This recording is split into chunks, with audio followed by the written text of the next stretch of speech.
हिंदुस्तान में पैदा हुए भारत के खिलाफ ही लड़ी पहली जंग रातों रात तख्ता पलटकर पाकिस्तान के राष्ट्रपति कैसे बने थे परवेज मुशर्रफ। परवेज मुशर्रफ चाहते तो सुलझ जाता कश्मीर मुद्दा, दोस्ती का हाथ बढ़ाकर अटल जी को दे दिया था धोखा। कितनी संपत्ति के मालिक थे परवेज मुशर्रफ, नौकरों को देते थे 5 लाख रुपए सैलरी। पाकिस्तानी अदालत ने सुनाई थी फांसी की सजा।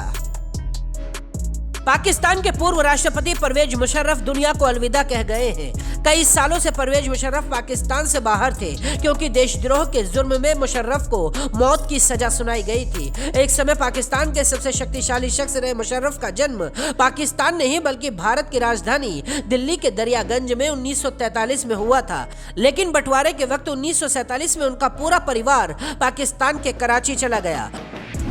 मुशर्रफ पहली बार 1961 में सेना में शामिल हुए थे और 1965 में भारत के खिलाफ ही पहला युद्ध लड़ा था। वो साल 1965 में भारत पाकिस्तान युद्ध के दौरान सेकंड लेफ्टिनेंट थे।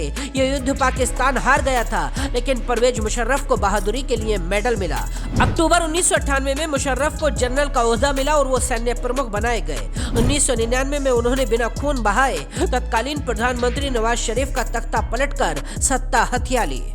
इसके बाद सैन्य प्रमुख रहते हुए ही मुशर्रफ ने खुद को राष्ट्रपति घोषित कर दिया था।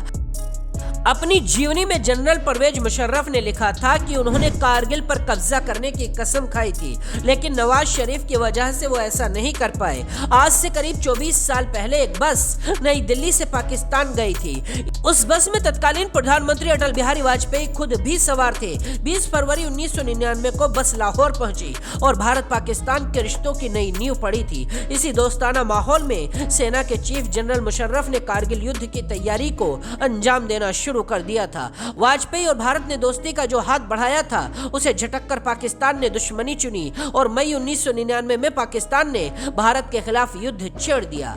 इस हमले के सूत्रधार मुशर्रफ ही थे। उन्हीं की सरपरस्ती में पाकिस्तान की सेना ने भारत पर हमला बोला था।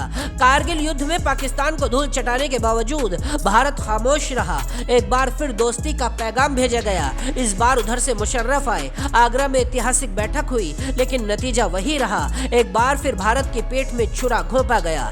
इस बार भी सूत्रधार जनरल परवेज मुशर्रफ ही थे। कारगिल लड़ाई का पूरा खाका मुशर्रफ ने ही खींचा था। उनकी इस योजना की भनक तत्कालीन प्रधानमंत्री नवाज शरीफ तक को नहीं थी। परवेज मुशर्रफ ने 1999 से 2008 तक पाकिस्तान पर शासन किया था। परवेज मुशर्रफ पिछले 8 साल से दुबई में रहकर इलाज करा रहे थे। साल 2016 के बाद से ही परवेज मुशर्रफ वापस पाकिस्तान कभी नहीं लौट पाए।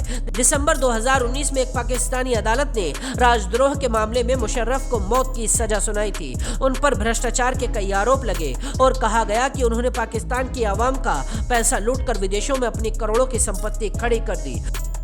उन्होंने लंदन और दुबई तक करोड़ों की संपत्तियां खरीदी थी। पाकिस्तान में भी उनके नाम पर करोड़ों की संपत्ति थी।